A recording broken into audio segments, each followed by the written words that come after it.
എരുവ ശ്രീകൃഷ്ണസ്വാമി ക്ഷേത്രത്തിൽ വിഷു മഹോത്സവത്തിനോടനുബന്ധിച്ച് കളഭസദ്യ നടന്നു. നിരവധി ഭക്തജനങ്ങൾ പങ്കെടുത്തു. എരുവ ശ്രീകൃഷ്ണസ്വാമി ക്ഷേത്രത്തിലെ വിഷു മഹോത്സവത്തിന്റെ ഭാഗമായി 5ാമത് എരുവ കളഭം, കളഭാഭിഷേകം, കളഭസദ്യ എന്നിവ നടന്നു. 3 പന്തലുകളിലായാണ് കളഭസദ്യ സജ്ജീകരിച്ചിരുന്നത്. ഏതാണ്ട് 5000-ൽ പരം പേർ സദ്യയിൽ പങ്കെടുത്തു. മണിക്കൂറുകളോളം ക്യൂവിൽ നിന്നാണ് പലരും സദ്യയിൽ പങ്കെടുത്തത്. രാവിലെ 10:30 മുതൽ കളഭാഭിഷേക ദർശനം ആരംഭിച്ചിരുന്നു. തുടർന്ന് പുള്ളിക്കണക്ക് ചിലങ്ക അവതരിപ്പിച്ച സനാതന ഭജനാമൃതം നടന്നു.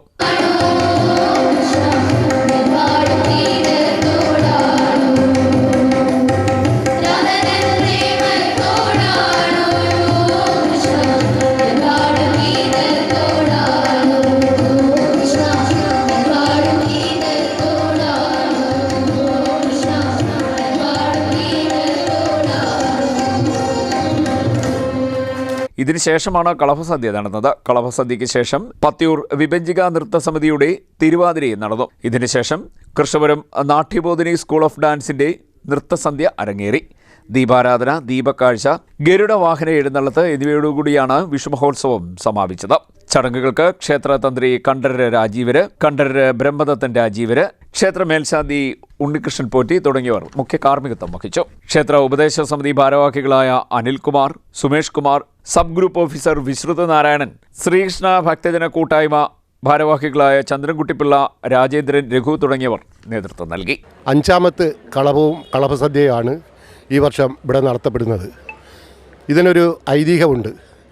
ഒരു ഭക്തൻ തുടങ്ങിവെച്ച സംരംഭം ക്ഷേത്ര ഉപദേശ സമിതിയും അതോടൊപ്പം തന്നെ ഭക്തജന കൂട്ടായ്മയും കൂടി 260ഓളം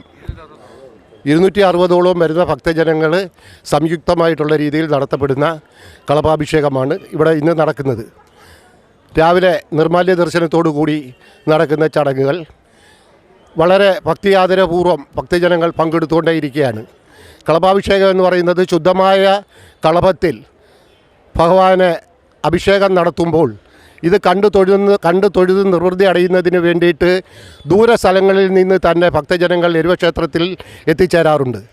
ആ കളഭാഭിഷേകം നടന്ന് നിർവൃത്തി അടഞ്ഞതിന് ശേഷം 5000-ൽ പരം ഭക്തജനങ്ങൾക്ക്, 5000-ഓളം വരുന്ന ഭക്തജനങ്ങൾക്ക് വിഭവസമൃദ്ധമായിട്ടുള്ള സദ്യകൾ നടത്തുകയും അതോടൊപ്പം തന്നെ ക്ഷേത്രാചാരങ്ങൾക്ക് ഉതകുന്ന രീതിയിലുള്ള കലാപരിപാടികൾ രാവിലെ 6:30 മുതൽ മയൂര നൃത്തം, അതിനുശേഷം പഞ്ചാരിമേളം, അതിനുശേഷം വിവിധ കലാപരിപാടികൾ, ഭജൻസ്, ഇതെല്ലാം ഒത്തൊരുമിച്ചിട്ടാണ് ഈ കൂട്ടായ്മ ഈ സംരംഭം നടത്തിക്കൊണ്ടുവരുന്നത്.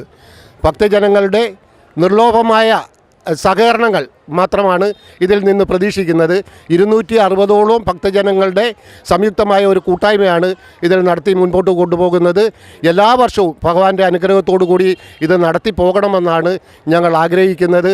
CDNet news, Kayamkulam.